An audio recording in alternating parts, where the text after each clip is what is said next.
করছেন আমাদের নবী সাল্লাল্লাহু আলাইহি ওয়াসাল্লামকে কটূক্তি করা। এবং শুধু তাই নয়, উগ্র সম্প্রদায়ের লোকেরা দেশে বসে আমার নবী মুহাম্মদুর রাসূলুল্লাহ সাল্লাল্লাহু আলাইহি ওয়াসাল্লামের বিরুদ্ধে কটূক্তি করে যাচ্ছে। আমরা বলে দিতে চাই, আমরা আমাদের নবী সাল্লাল্লাহু আলাইহি ওয়াসাল্লামকে আমাদের জান মাল সবকিছু থেকে ভালোবাসি। আমার নবীর ইজ্জতের উপর আঘাত করলে আমরা তাকে কোনোভাবেই ছেড়ে দিব না ইনশাআল্লাহ। আমরা অন্তর্বর্তীকালীন সরকারের কাছে দাবি জানিয়ে বলতে চাই, আজকে আপনারা নবী সাল্লাল্লাহু আলাইহি ওয়াসাল্লামের অপমান করবে, কটূক্তি করবে, আপনাদের দায়িত্ববোধ আছে। 92 ভাগ মুসলমানের দেশ বাংলাদেশ, এই দেশে আপনাদের দায়িত্ব আছে।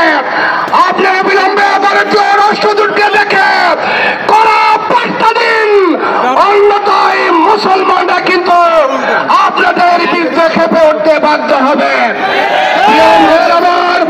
আমরা পাশাপাশি বলে দিতে চাই, বিশ্ব মানবতার একমাত্র শত্রু যারা ইসরায়েল পুরো বিশ্বব্যাপী অশান্তির আগুন জ্বালিয়ে রেখেছে।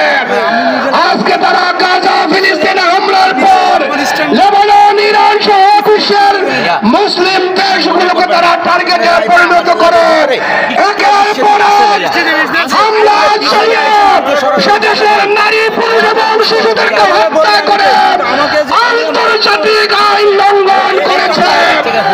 আমরা বলে দিতে চাই, প্রধান উপদেষ্টা আপনি 92 ভাগ মুসলমানের প্রতিনিধিত্ব করছেন, আপনারা ইসরায়েলের বিরুদ্ধে কড়া বার্তা দিন, আপনার ইসরায়েলের বিরুদ্ধে অবস্থান পরিষ্কার করুন। আমরা বলে দিতে চাই, ইঙ্গমর্গী সাম্রাজ্যবাদী গোষ্ঠী বিশ্বব্যাপী অশান্তি আগুন জ্বালিয়ে রেখেছে এবং ইসরায়েলকে পৃষ্ঠপোষকতা করে যাচ্ছে। আজকে আমেরিকার মদত পেয়ে ইসরায়েল অশান্তির আগুন জ্বালিয়ে রেখেছে। আমরা ইসরায়েলের পাশাপাশি আমেরিকার মুরব্বিপনা আমরা বরদাস্ত করব না ইনশাআল্লাহ।